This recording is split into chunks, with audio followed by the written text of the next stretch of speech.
कछु खायो कछु पर गिरायो, कछु पर गिरायो, पर गिरायो नीचे गिरायो, पर गिरायो नीचे गिरायो।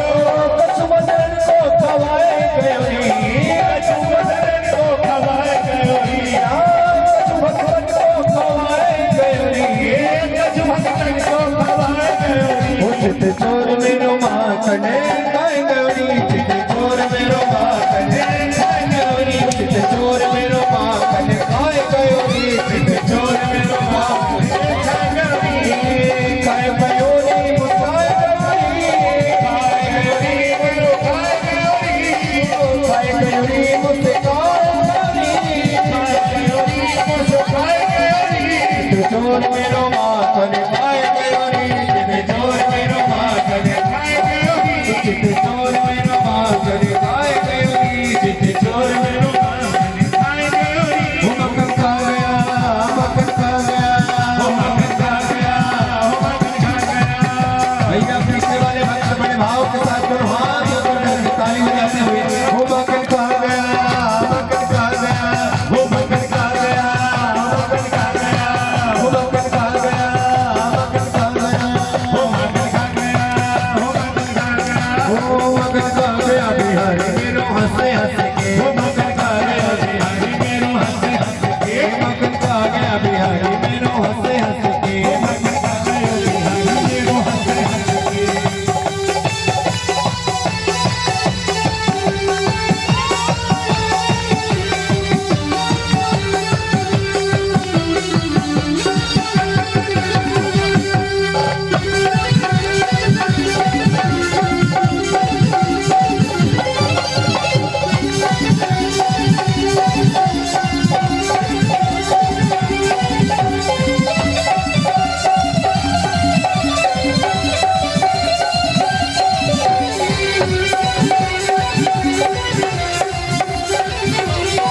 और हम सभी बड़े भाव के साथ बोलते हुए वृंदावन में अरे भैया राधे राधे बोलने में शर्म आ रही है क्या? आए बाय तो रोज बोलते हैं, लेकिन जो राधे राधे बोलेगा उसको दुनिया में भटकने की वजह से बड़े भाव के साथ वो वृंदावन में राधे राधे बरसाने में, वो पुष्पगली में, वो दानगली में, वो मानगली में, वो चलिकरा में, वो बंसीपत में, वो दानगली में, वो मानगली में, वो बंसीपत में।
बोलिए मखन चोर कन्हैया की। बड़ा सुंदर मखन चोरी लीला श्रीधाम वृंदावन पर गोकुल में कन्हैया ने गोपियों के घर में जा जा करके माखन चोरी किया। आप सबने उनका आनंद लिए। भैया जहाँ गीला हो गया हो वहाँ व्यवस्था कर देंगे बैठने के लिए, क्योंकि कन्हैया ने माखन खूब फैलाया है तो माताओं को बैठने का कष्ट ना हो, इसलिए व्यवस्थाएं बढ़ा दी जाएंगी। बोरी और आसन ला करके दूसरे डाल दिया जाएंगे जिससे बैठते बन जाए, तो सभी लोग बड़े शांतिपूर्ण बैठेंगे और चिंता नहीं करेंगे। आज आप लोगों के सामने 56 भोग रखा है, वैसे हम समझ रहे हैं आप लोगों के मुख में पानी आ रहा है, इंतजार करो, इंतजार की फल मीठा होता है ना। तो आज आपको बड़ी सुंदर गोवर्धन जी की झांकी का भी आनंद मिलेगा। जैसे आज कन्हैया ने ब्रजमंडल में जाकर के माखन को चुराया है, उसी प्रकार से किस प्रकार से ठाकुर जी गोवर्धन का रूप लेकर के ठाकुर जी के रूप पर ही प्रकट होते हैं, आज वह आपको झांकी भी दिखलाया जाएगा। आए इसके पूर्व कथा पर चलते हैं। सब गोपियों के घर में जा जाकर के कन्हैया ने खूब माखन को चुराया, खूब लुटाया, बंदरों को खिलाया और खूब माखन को फैलाया। सब गोपियां जाकर मैया यशोदा से शिकायत करती, भैया तेरे लाला ने परेशान किया, तेरे लाला ने हद कर दिया, मैया क्या कहें। मैया ने बुलाया है लाला, आ ये गोपियां तेरी शिकायत करती है, तू माखन क्यों चुराता है। जब कन्हैया ने खूब मैया के सामने डर हो गया, समझ गए कन्हैया कि अब मैया से हम बच नहीं सकते, तो बड़े बड़े नेत्रों को कर मीजना प्रारंभ कर दिया और बड़े बड़े अश्रु को टपकाना प्रारंभ कर दिया। मैया तो को नहीं पता ये गोपियां मुझे कितना सताती है, तू नहीं जानती, और मेरे से कहती थी नाचोगे नहीं, तो हम मैया यशोदा से जाकर कह देंगे तेरा लाला माखन चुराता। मैया अब बता मैं क्या करूँ, मैं विवश हूँ, परेशान हूँ मैया। अब तो हमको ऐसा लगता है मैया यहाँ से कहीं और चल जिससे हम इन गोपियों से दूर हो जाए। जिसमें कन्हैया ने रोना प्रारंभ कर दिया, मैया ने जैसे नेत्रों के अश्रुओं को देखा है कन्हैया के, तो गोपियों को डांट फटकार कर भगा दिया। गोपियों जाओ, मेरे लाला को जब देखो तब आकर के भला भुला कहती रहती हो, शिकायत करते रहते हो, मेरे लाला का कोई दोष नहीं है।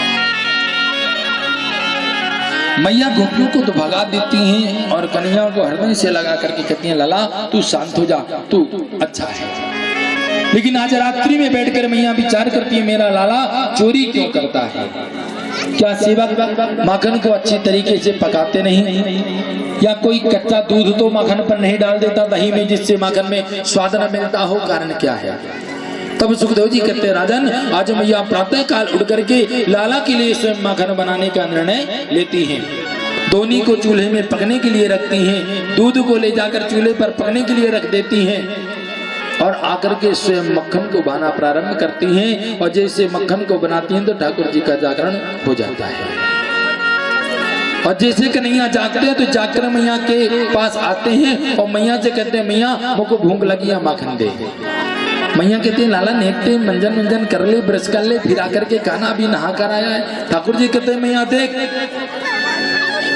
शरीर अशुद्ध होता है, आत्मा नहीं, आत्मा तो शुद्ध है मैया, मुझको खावे को दे, मुझको भूख लगी। मैया कहते नेकते रुक जा। और कन्हैया कूद कर मैया के गर्दन को पकड़कर गोद में आती है और मैया का स्तनपान करने लगते हैं। और मैया से बड़े प्रेम से पूछते मैया ये बता तुझे दूध प्यारो है या पूत प्यारो है। मैया बड़े प्रेम से कहे नाना लाला मुझको दूध गाय को प्यारा होगा, मुझको पूत प्यारा होगा। जो चूल्हे में दुग्ध मैया रख कर के आई थी वह दूध उफनाने लगा और संतों ने भाव दिया कि जब दूध उफनाने लगा तो मन में दुग्ध ने विचार किया जब मैया की दूध को ही पीकर ठाकुर जी संतुष्ट हो जाएंगे तो मैं किस दिन काम में आऊंगा, इसलिए कि मैं अपने आप को अग्नि में जला करके ही समाप्त कर दूं। दूध जिस समय गिरने लगता है तब गोपी चिल्लाती है मैया दूध गिर रहा है, और मैया ने कन्हैया को वहीं उतारा और दूध को बचावे चली गई। कन्हैया को बड़ा क्रोधा भी कह रही थी मुझको पूत प्यारो दूध प्यारो ना है, अब पूत को फेंक करके दूध को उतारवे चली गई। और जैसे क्रोध आया एक छड़ी लिया और जितने माट मटके थे सबको एक तरफ से कन्हैया ने तोड़ना प्रारंभ कर दिया। माट मटके दही सब कुछ फैल गया और माखन के लोंदे लेकर कन्हैया छिप करके पाना प्रारंभ कर दिया। जिस समय मैया आती है स्थिति देखती है पूरे में माखन सब फैला हुआ है। अब कन्हैया कहा तो लेकर के छड़ी और कन्हैया को ढूंढवे चली। जैसे कन्हैया को ढूंढने जाती है तो कन्हैया ने देखा कि अब तो मैया को बहुत क्रोध है, तो कन्हैया ने समझदारी का काम किया कि भाग लो। और जब तक भागो जब तक मैया थक ना जाए, और कहीं यदि एक छड़ी मैया की पड़ जाने पाई तब तो गोविंदा नमो नमः हो जाएगा, बड़ा दर्द होगा। राधा रानी कहती है सरकार कहो सुदर्शन चक्र को कि मैया की छड़ी को काट दे।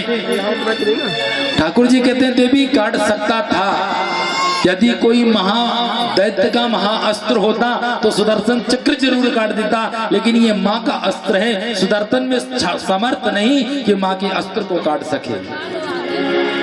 ठाकुर जी के वचनों को सुनकर राधा जी कहती तब तो भागते रहो प्रभु, अब जब मैया थकेगी तब देखेंगी। कन्हैया कहते हैं इसी में बुद्धिमानी है देवी, भागते रहता हूँ। और ठाकुर जी भागते भागते जब मैया थक जाती है तब कन्हैया मैया डंडा फेंकती है और कन्हैया अपने दुपट्टे से आकर मैया के पसीना को छू पहुँचते हैं, माँ तू थक गई, इसीलिए तो कहा करता हूँ दौड़ा मत कर, तू मानती कहाँ है। अब मैया ने कन्हैया के हाथ को पकड़ लिया, बस लाला इतनी ही बात थी। रस्सी को लाया, बांधना प्रारंभ कर दिया, 2 अंगुल की चोटी, दूसरी लाई जोड़ी, पुनी चोटी, फिर लाई, फिर जोड़ी, फिर बांधा छोटी। मतलब कहने का तात्पर्य मैया की जितनी रस्सियां थी सब ला करके मैया जोड़ जोड़ करके कन्हैया को बांधना प्रारंभ किया, लेकिन 2 अंगुल की छोटी पड़ जाती है। और मैया कहती है लाला तू पेट फुलाना बंद कर, तू पेट फुला लेता इसलिए चोटी पड़ जाती है। मैया ने पूरे गोकुल में किराए की जो रस्सियां थी सबको मंगवाया और सबको जोड़ दिया, लेकिन 2 अंगुल की छोटी है। मैया जब परेशान हो गई तो कन्हैया कहते हैं माँ मैं बंध जाऊं, तेरे से बांध दे ही बनता। मैया कहती हाँ लाला ले बता कैसे बांधा जाता है। और ठाकुर जी ने अपने आप को अपने से बांधा और मैया पकड़ लेती है, बस लाला अब तू बंधे रहा, तुझे छोड़ने की जरूरत नहीं है। और ले जाकर के उखल से कन्हैया को बांध देती है। गोपियां आती है मैया लाला को इतना कठोर दंड मत दे, छोड़ दे। गोपियां बहुत फटकारती हैं गोपियों को, अभी लाला को दंड दिया तो छुड़वाने आती हो और कल कहो कि तेरा लाला चोरी करता, चुप रहो और यहाँ से जाओ। गोपियों को भगाती है मैया और जाकर के जमुना जी में जल लेने के लिए मैया जाती हैं। और जिस समय जमुना में जल लेने के लिए जाती हैं तो वहाँ 2 वृक्ष हैं, नल कुबर और मणिग्रीव, दोनों प्रकट होते हैं। प्रभु से कहते हैं प्रभु हमारा उद्धार करो। और प्रभु उखल को खींच कर ले जाते हैं, वृक्ष में लगाते हैं और जैसे खींचा तो वृक्ष गिरते हैं और उससे नल कुबर मणिग्रीव प्रकट होकर के संपूर्ण कथा बता देते हैं। प्रभु आज आपकी कृपा हुई, हमारा उद्धार हुआ। भगवान कहते हैं आप कौन हो? तो वह कहते हैं हम कुबेर के पुत्र हैं, नल कुबल और मणिग्रीव। वृक्ष बनकर कैसे पड़े वो सरकार?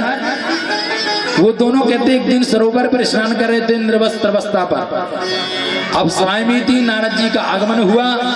अप्सराएं तो वस्त्र पहनकर क्षमा मांग लिया, लेकिन हमने ध्यान नहीं दिया, नाचना प्रारंभ किया रहा। तब नारद जी ने श्राप दे दिया, जिस प्रकार से एक संध के आने पर तुम जड़बद्ध होकर नृत्य करते रहे, मैं श्राप देता हूं कि तुम दोनों जड़ हो जाओ। हमने क्षमा मांगा।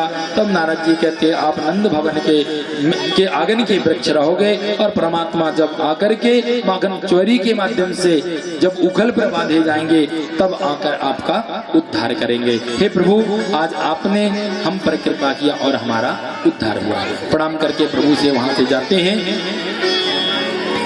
जब तक प्रभु की और उनकी बात चल रही थी कोई शोर नहीं हुआ था, और जब उनका मुक्ति मिल गई चले गए तब वृक्ष गिरने की ध्वनि हुई। जब सबने सुना और जैसे सबने सुना तो दौड़कर आए और देखा तो कन्हैया पेड़ के नीचे दबे हुए थे।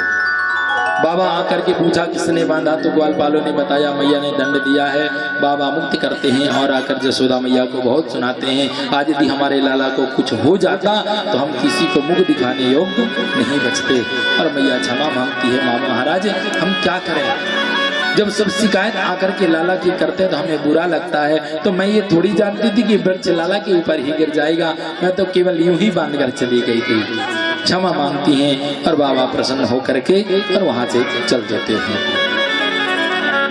आज रात्रि में सब बैठ करके विचार करते हैं कि जब से कन्हैया का जन्म हुआ तब से श्रीधाम वृंदावन गोकुल में कोई ना कोई बलाएं अवश्य आई है।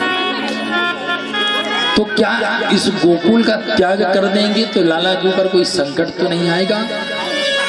बड़े बुजुर्गों ने मीटिंग ले लिया कि इस गोकुल का ही त्याग करो और कहीं दूसरे जगह चल करके निवास बनाओ। विचार करने की बात है। एक छोटे से कन्हैया के लिए संपूर्ण नगरवासी अपने सुख का त्याग करने के लिए तैयार है। हमारा लाला कुशल रहे, हमारा लाला के ऊपर कोई कष्ट न आने पाए। गोकुल को त्याग दिया, कहाँ चले? वृंदावन चले। वनम वृंदावनम नाम परसव्यम नवकाननम अगोप गोपी गवाम सेव्यम पुण्यादिक विरोधम। उस वृंदावन में चले जहां तुलसी के वृक्ष हैं, उसको वृंदावन कहते हैं। और वृंदावन की महिमा बड़ी अद्भुत है, समय तो बहुत कम है। वृंदावन की मिट्टी जो स्वाद प्रदान करती है वह कोई प्रदान नहीं कर सकता। अब वृंदावन की महिमा को तो जितना कहें उतना कम है। क्यों? क्योंकि हमारे ठाकुर जी का निवास हुआ है। वृंदावन सो वन नहीं, आनंद ग्राम सो ग्राम, अब बंसी बट सो बट नहीं, और कृष्ण नाम सो नाम। मेरे कन्हैया से प्यारा कोई नाम नहीं, और वृंदावन के जैसा कोई वन नहीं, नंदगांव के जैसा कोई गांव नहीं, और बंसी बट के जैसा कोई बट नहीं। जहां आज भी वृंदावन धाम पे किसी रिक्शा वाले पर घंटी नहीं है, केवल यदि घंटी है तो राधे राधे, दूर हो जाओ तो ठीक, और ना हो तो जय श्री राधे तो है ही है। वहां की कुलियां इतनी छोटी छोटी हैं, जिसके मुख से देखो वही राधे राधे। कृष्ण को वहां कोई भगवान नहीं मानता, वहां तो मित्र मानते हैं, इसलिए गाली देते रहते हैं दारी को। जब देखे तो इधर उधर घूमते रहे, और कछु करवे की तेरी जरूरत ना हो, गाली ही कन्हैया को मिलती है।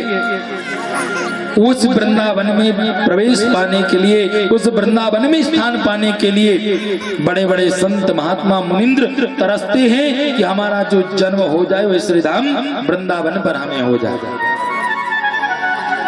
माँ राधा रानी से प्रार्थना करते हैं, हे देवी, यदि अब इसके बाद हमारा जन्म होना तो हमें वृंदावन पर वास दे देना। चाहे जो बना देना, पत्थर बना देना, पशु बना देना, चिड़िया बना देना, वृक्ष बना देना, या नाली के कीड़े ही बना देना, लेकिन बनाना तो श्रीधाम वृंदावन का बनाना। राधे मेरी स्वामिनी, मैं राधे जुको दास, जन्म जन्म मोहि दीजियो श्री वृंदावन को वास। वृंदावन की बास की प्राप्ति हो। निधि वन की यदि बात करें, श्रीधाम वृंदावन में एक वन है जिसका नाम निधि वन। जो गए होंगे उनको बहुत अच्छी तरह से वहां की महिमा पता होगा। वहां के जितने भी वृक्ष छोटे छोटे, और उनकी आयु है हजार हजार वर्ष की, लाख लाख वर्ष की।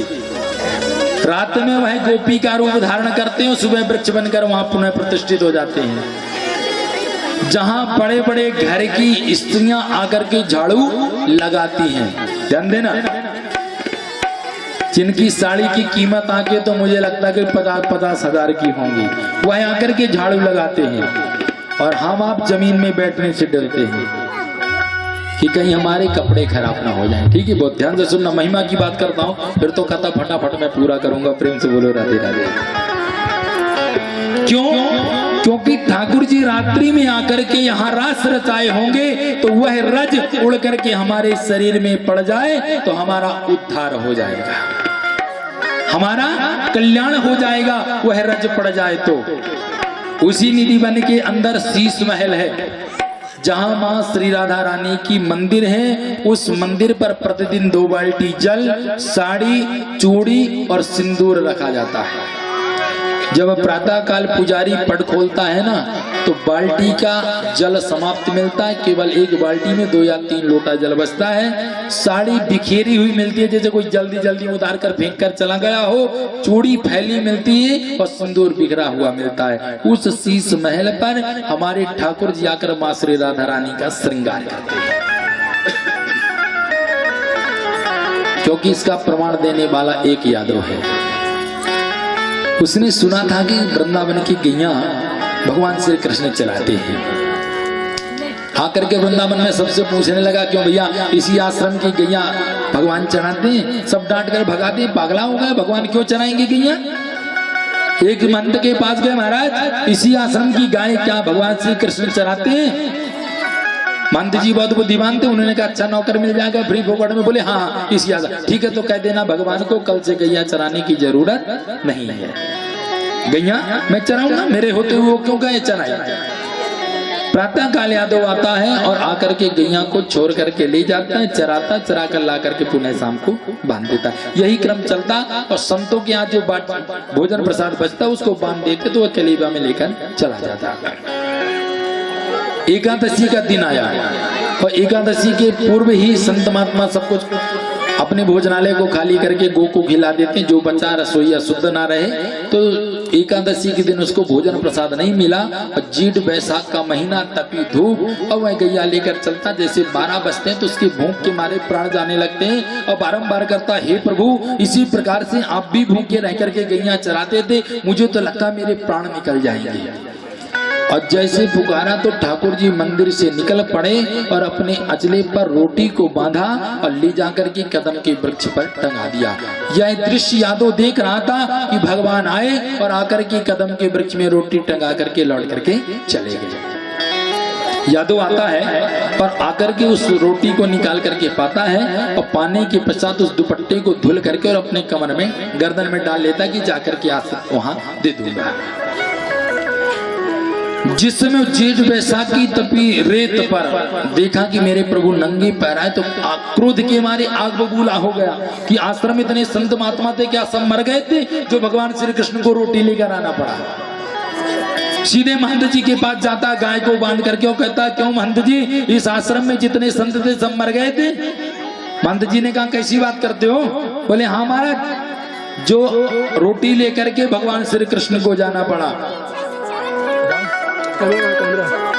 मंद जी कहते तुम्हारा दिमाग तो सही है, भगवान खाना नहीं कर जाएगा। तो यादव ने दुपट्टा को उतारा, कहा सरकार ये उसकी दुपट्टा है जिसमें रोटी बांध के लाया। पुजारी जी को बुलाया गया, क्यों ये दुपट्टा तुम भगवान को धारण कराए थे? पुजारी जी ने कहा हाँ सरकार यही दुपट्टा आज पहनाया था। मंत्र जी समझ गए जिसको रोटी पहुंचाने जा सके वो न जाने परमात्मा को कहाँ लेकर चला जाए। इसका गाय चराना बंद करो भैया, आश्रम में इसको चौकीदार की नौकरी दे दो। पहरेदार बनाकर आश्रम में खड़ा कर दिया। रात्रि में 12 बजे जैसे पट बंद करके यादव जी सोए वैसे भगवान मंदिर से निकले और दरवाजे को खोल के जैसे बाहर जाने लगे तो यादव जी ने डंडा लेकर खड़े, ओ महाराज कहाँ जा रहे हो? एक तो तेरे कारण नौकरी भी इतनी खतरनाक मिल गई कि कुछ हो जाए तो सबसे पहले हमें मार मिलेगी और निकल के जा रहे हो, चलो लौटो। भगवान कहते हैं देखो मैं प्रतिदिन जाता हूँ और आना जाना बना रहता है, तुम चिंता मत करो। बोले नहीं नहीं बिल्कुल नहीं जाना, यदि जाओगे तो मैं भी तुम्हारे साथ जाऊंगा। भगवान ने कहा भैया आप करें तो करें क्या? मन में सोचा कि कह दूं कि तेरे कंधे में बैठ के जाऊंगा तो शायद मना कर दे। कहते हैं यदि तू जाना चाहता ना तो अपने कंधे में बैठा ले चल मुझे। यादव जी कहते बैठ, नौकरी तो ऐसी मिली है करूंगा, सुरक्षा तेरी चाहिए। भगवान को कंधे पर बैठाते हैं, बैठा करके निधि वन के गेट के बाहर ठाकुर जी कहते तुम यहीं रुको और यहीं से पहरा देना, मैं अंदर से आता हूँ। भगवान अंदर प्रवेश कर जाते हैं, यादव जी वहीं रुक जाते हैं। उसी बीच पर जब रास प्रारंभ होता तो भोलेनाथ जी का पदार्पण हो जाता है। भोलेनाथ जी जैसे अंदर जाने लगे तो यादव जी ने डंडा लिया और खड़े हो गए। कहाँ महाराज? बाहर। भोलेनाथ जी कहते नहीं नहीं भैया मैं प्रतिदिन आता हूँ और रास के दर्शन करता हूँ। यादव जी ने कहा बिल्कुल नहीं चलेगी आज के बाद, जब तक मुझे नहीं अनुमति मिलेगी तो अंदर नहीं जाओगे। भोलेनाथ जी कहते एक काम करो, जाओ जाकर प्रभु से मेरा संदेशा बता देना कि भोलेनाथ आए हैं तो अपने आप बुला लेंगे। यादव जी कहते तो ठीक है मैं जाता हूँ लेकिन ध्यान रखना अंदर नहीं आना, बात तो ठीक नहीं होगी। भोलेनाथ जी ने कहा ठीक है। अंदर जाकर जिस समय यादव ने देखा तो हजारों गोपियों के बीच पर कन्हैया, जैसे देखा तो सिर पर हाथ रख लिया, हे भगवान जितना दूध घी है सब कुछ तो यहीं आकर बर्बाद कर देता है, कैसे इसका शरीर बनेगा इतनी गोपियों के बीच में। तब तक एक गोपी दौड़ी तो उन भगवान की मोतियों की माल को पकड़ा, खींचा और जैसे खींचा तो माला टूट गया। तोड़कर यादव ने समेटा, हे भगवान इतनी कीमती माला भी इन्होंने तोड़ दिया। समेट करके बांधा और बांध करके रखे जब तक 4 बज गए और जैसे 4 बजे भगवान ने देखा, अरे तुम यहाँ कैसे? अरे महाराज ये हाल है तुम्हारे, कैसे काम चलेगा? और मैंने आता तो ये मोतियों की माल भी चली जाती। भगवान ने कहा चलो चलो जल्दी चलो, समय हो गया। यादव जी को लेकर के बाहर आए, जैसे बाहर आए तो भोलेनाथ जी के दर्शन हो गए। भोलेनाथ जी कहते हैं महाराज आज आपके दर्शन नहीं हुए। प्रभु कहते हैं क्षमा करना सरकार, इसके सामने तो मेरी नहीं चलती। भोलेनाथ जी कहते हैं मुझे डंडा ठोक रहा था कि अंदर आओगे तो ठीक नहीं होगा। प्रभु ने कहा क्षमा करना प्रभु, क्या करूं, इसके सामने मेरी भी तो नहीं चल रही। बैठाया, लेकर के चले। जैसे 4 बजे मंदिर पर प्रभु पधारते हैं और द्वारपाल बंद करके यादव गेट, और जैसे लेटता वैसे पुजारी जी ने मंदिर की घंटी बजा दिया। जैसे घंटी बजा तो बड़े क्रोध का मारे जाकर के कहता है आपको शर्म नहीं आती? अभी अभी भगवान आकर के सोए हैं और तुमने जगा दिया उन्हें। पुजारी जी कहते तुम्हारा दिमाग ठीक है, वो कहाँ जाएगा? तब यादव जी कहते हैं ये मोतियों की माल है, रात में जाता हूँ 1000 स्त्रियों के बीच में नाच करके अभी अभी आया है और मैं लेटा हूँ, वैसे वो मंदिर में लेटा होगा, तुमने जगा दिया। जब माला सौंपी गई तब पुजारी जी को ज्ञान हुआ। पुजारी जी ने महंत जी को दिखलाया कि महाराज ये स्थिति है, और उसी दिन से बांके बिहारी जी की आरती ब्रह्म मुहूर्त की जगह बदल करके सुबह 9 बजे कर दी गई है। भगवान को 5 घंटे सोने का अवसर दिया जाता है। एक भक्त के कहने पर कि भगवान नित्य रास करने जाते हैं उस निधि वन पर। वृंदावन की तो बड़ी अद्भुत महिमा है, और वृंदावन में यदि कोई है तो राधा रानी ही स्वामिनी है। जो राधा रानी कहती है वही ठाकुर जी करते हैं, बाकी अलग से नहीं कर सकते, क्योंकि वृंदावन में हुक्म चले बरसाने वाले का। वृंदावन में तो केवल उसी का हुक्म चलता, बाकी दूसरे की बिल्कुल नहीं चलती। आगे की महिमा तो हम बाद में श्रवण करेंगे ही। उस वृंदावन पर जाकर के सब ग्वाल बाल निवास बनाते हैं, और जिस समय निवास हुआ तब दाऊ जी चलते हैं गैया को चराने के लिए, और कन्हैया मैया से रीत जाते हैं मैया मैं भी गैया चराने जाऊंगा। मैया कहती लाला जब तू बड़े हो जाना तब गैया चराना, और मैया से कहते नहीं नहीं मैया मैं अभी चराऊंगा। तो मैया ने छोटी छोटी बछड़ों को दे दिया कि जा तू गैया का छोटी गैया को चरा और दाऊ बड़ी गैया को चराएंगे। बदल दिया गया। ठाकुर जी जाते हैं गैया को